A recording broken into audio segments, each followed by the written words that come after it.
એ માત્ર ખાલી એક સમૂહ લગ્નનો બનાવ નથી, એક રાજકોટ માટે પણ એક શરમજનક અને કલંકિત બનાવ છે.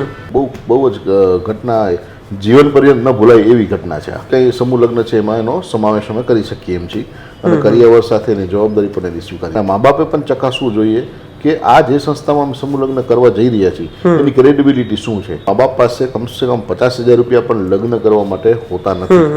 એવી કન્ડિશન વાળા લોકો સમૂહ લગ્નમાં જોડાતા હોય છે. ઇવન મેં મારા લાઈફમાં પણ એવી કલ્પના નથી કરી શકી કે આવું પણ બનાવ બની શકે. આજે સવારથી રાજકોટના સમૂહ લગ્ન છે તે ન માત્ર સૌરાષ્ટ્ર પરંતુ પૂરા ગુજરાતમાં ચર્ચાનું કેન્દ્ર બન્યા છે. કારણ કે જે આયોજકો હતા તેણે જે રીતે અગાઉ વાત કરી હતી, પરંતુ જ્યારે દીકરીઓ જ્યારે લગ્ન સ્થળે પહોંચે છે ત્યારે આયોજકો છે તે જોવા નથી મળતા. તેના કારણે જેના ઘરે લગ્ન હતા, જે લોકો લગ્ન માટે આવ્યા હતા, તેમાં આંખમાં છે તે આંસુ જોવા મળી રહ્યા હતા. ત્યારે તમામની વચ્ચે અનેક વખત જેમણે સમૂહ લગ્ન કર્યા છે, અનેક વખત દીકરીઓના જે પિતા નથી હોતા એવી દીકરીઓના લગ્ન કર્યા છે અને દીકરીઓના બાપ તરીકે જેમણે સેવા આપી છે એવા મયુરસિંહ જાડેજા છે.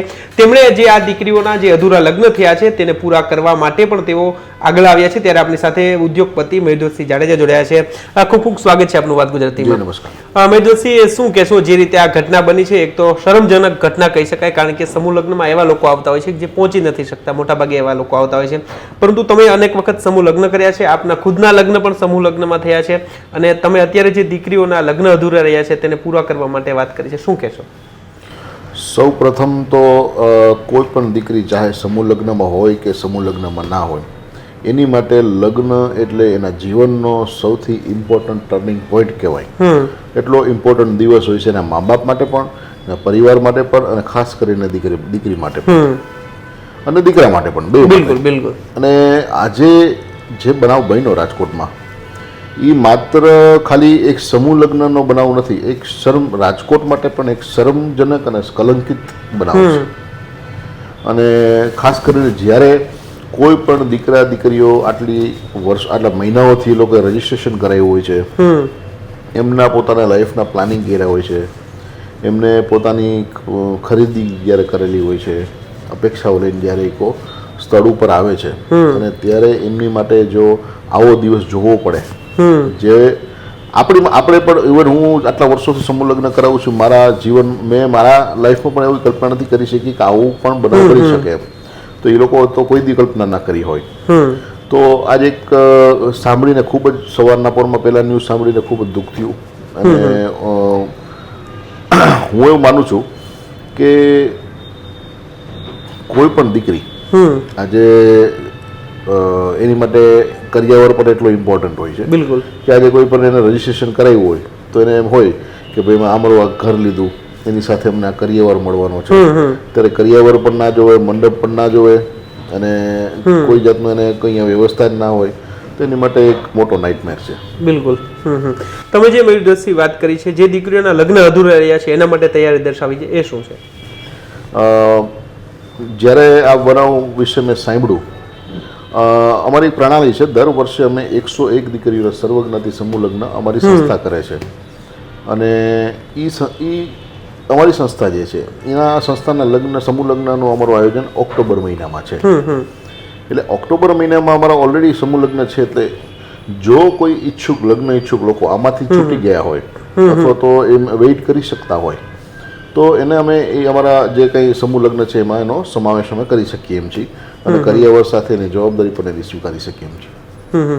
શું કહે છો મયુરસિંહ, એટલા વર્ષથી તમે લગ્નનું આયોજન કરો છો, આપ પણ જોતા હશો કે ભાઈ મોટાભાગના સામાન્ય લોકો વધુ સમૂહ લગ્ન તરફ જતા હોય છે, તો આવા લોકોએ કઈ વાતનો ખ્યાલ રાખવો જોઈએ? ઘણી વખત આમાં તમે પણ જાણ્યું હશે કે ભાઈ 25 કે 30,000 કંઈક રકમ પણ આપવાની હતી, તમે જે રીતે લગ્ન કરો છો 1 પણ રૂપિયો લેતા નથી. તો જે આયોજકો હોય છે અને લોકો સ્વાભાવિક છે કે પરિચિત ન હોતા હોય, પરંતુ કોઈના વયા રેફરન્સથી કે એવી રીતે નામ લખાયેલું હોય, તો જે લોકો સમૂહ લગ્નમાં જવાના એને કઈ વાતનું ખાસ કરીને ધ્યાન રાખવું જોઈએ કે આવી રીતે છેતરપિંડીનો ભોગ ન બને?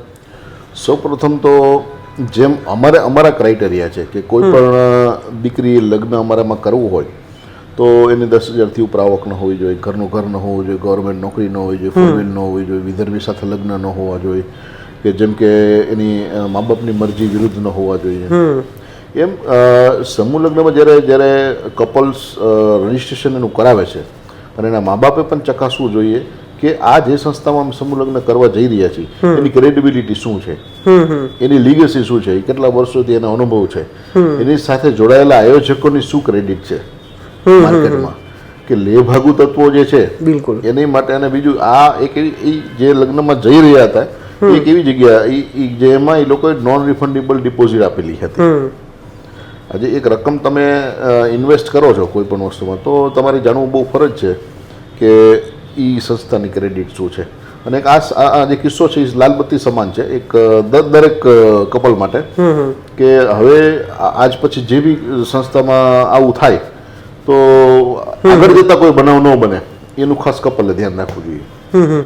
આપ પણ સમૂહ લગ્નનું આયોજન કરો છો, આપ પણ એક આયોજક છો, તો આ રીતે કોઈ આયોજકને આવા સમાચાર મળવા એ તમારા માટે કેટલા દુઃખદ હતા? અને શું એવું કંઈ આના માટે પણ કોઈ કાર્યવાહી એવી થવી જોઈએ કે બીજી વખત આવું કોઈ કરતા પણ અચકાય? મારા હિસાબે કાર્યવાહી તો બહુ સખત થવી જોઈએ, એનો સરઘસ નીકળવું જોઈએ. અને એ સિવાય પણ એક રાજ્ય સરકારે એક પહેલ એવી કરવી જોઈએ કે જેને રેગ્યુલેટરી બોર્ડ આ ટાઈપની સામાજિક પ્રવૃત્તિ જે થાય છે એમાં જે કીધું છે એ પ્રમાણે કર્યાવર મળે છે કે નહીં, અથવા તો જે કંઈ એ રેગ્યુલેટરી બોર્ડ એક નિમાવવું ખૂબ જરૂરી છે.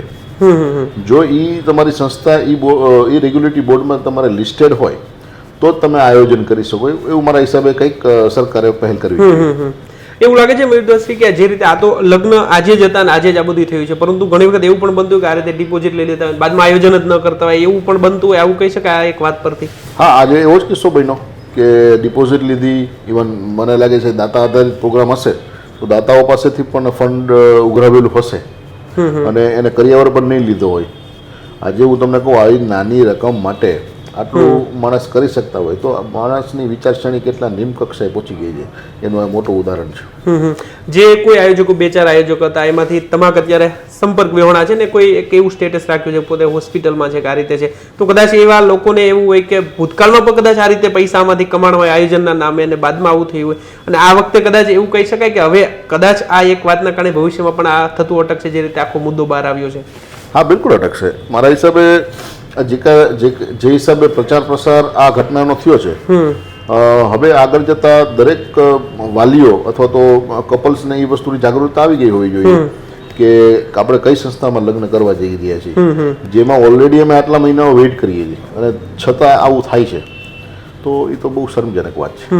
આપણે જોતા હોઈએ છીએ કોઈ લગ્ન હોય તેમાં સ્વાભાવિક છે કે દીકરી પક્ષના લોકો એટલે કે જે દીકરીના પિતા હોય કે એ પરિવાર રડતો હોય, પરંતુ આજે પહેલી વખત એવું જોવા મળ્યું કે ભાઈ ખુદ વરરાજા રડતા હોય, એમનો પરિવાર રડતો હોય. ત્યારે આપણે અત્યાર સુધીમાં કેટલી એવી દીકરીઓના લગ્ન કર્યા છે. એમના આજે અમારે જ સવારે વાત થઈ હતી, એમના એક દીકરીના પિતાએ કીધું કે ભાઈ પોતાની પાસે કાંઈ નહોતું, આજે ફી ભરવા નથી પણ એ માન ભરી શક્યા હતા. તો એવા કેટલા લોકોના તમે અત્યાર સુધી લગ્ન કર્યા છે અને એવા કેટલા મા બાપના તમે આંસુ લૂછ્યા? અત્યાર સુધીમાં કેટલા લગ્ન કર્યા છે? મારા હિસાબે અત્યાર સુધી અમે 4 સમૂહ લગ્ન કર્યા છે, એટલે 401 દીકરીઓના આપણે આશીર્વાદનો સૌભાગ્ય મળ્યું આપણને. અને બીજી વસ્તુ શું છે કે જ્યારે આ સમૂહ લગ્નમાં જોડાતા લોકો હોય છે, મેં એના ફાઇનાન્શિયલ કન્ડિશન્સ મેં જોઈ લો. અમારી રજિસ્ટ્રેશન આખી ટીમ છે એ અમે મિટિંગ કરતા હોય છે, જ્યારે અમારી સામે વાત આવતી હોય છે એ મા બાપ પાસે કમસે કમ 50,000 રૂપિયા પણ લગ્ન કરવા માટે હોતા નથી. એવી કન્ડિશનવાળા લોકો સમૂહ લગ્નમાં જોડાતા હોય છે. એવું નથી, સદ્ધર લોકો જોડાતા હોય છે, પણ એવા વધારે પડતા જે 70% કેસીસ છે એ કેસીસ એવા છે કે મા બાપ પાસે એટલા રૂપિયા ફંડ હોતા નથી અને એમાંય એના જે કાંઈ ડિપોઝિટ ભર્યું હોય અથવા તો તેને બીજો એડિશનલ ખર્ચ કર્યો હોય એની માટે તો આ બહુ જ ઘટના જીવન પર્યંત ન ભૂલાય એવી ઘટના છે આ. મહેન્દ્રસિંહ, ભવિષ્યમાં આવી રીતે કોઈ લોકો ભોગ ન બને કે ભવિષ્યમાં કોઈના સમૂહ લગ્નમાં લગ્ન થવાના છે, એ લોકોને ખાસ અંતિમ સંદેશ શું આપશો? ભાઈ કઈ વાતની ખાસ એમને કાળજી રાખવી જોઈએ કે જેના કારણે આવી તેમની સાથે ન બને અને બીજા કોઈ લોકો સાથે પણ આ રીતે ન બને? જેમ મેં આપણે કીધું એમ કે સૌ પ્રથમ તો જ્યારે સમૂહ લગ્નનું જાહેરાત આવે છે અને જ્યારે તમે રજિસ્ટ્રેશન કરાવવા જાય છે કોઈ પણ કપલ, તો એને હંમેશા ચકાસણી કરવી જોઈએ કે ખરેખર એ જે સંસ્થા છે એની કોઈ રજિસ્ટ્રેશન છે કે નહીં. સેકન્ડરી કે એના આયોજકો કોણ છે, એના આયોજકોનો વાયા મારફતે સોશિયલી તમારે જાણવું પડે કે એ વ્યક્તિની શું ક્રેડિબિલિટી છે એને.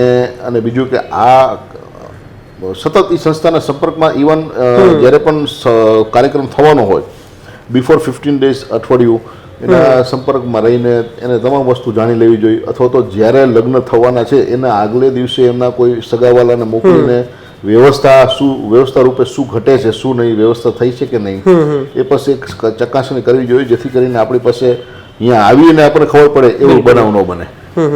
ખૂબ ખૂબ આભાર અમારી સાથે જોડાયા. તો આ હતા યુવા ઉદ્યોગપતિ મહેશસિંહ જાડેજા. જે રીતે તેમણે વાત કરી છે કે ભાઈ હવે સમૂહ લગ્નમાં જતા પહેલા પણ ખાસ સજાગ રહેવાની જરૂર છે અને ખાસ તો આ કોઈ ભાગુ તત્વો છે તેનો ભોગ ન બને તેવી ખાસ અપીલ કરી રહ્યા છે. તો ત્યારે બસ આટલું જ. ફરી મળીશું વાત ગુજરાતી પર.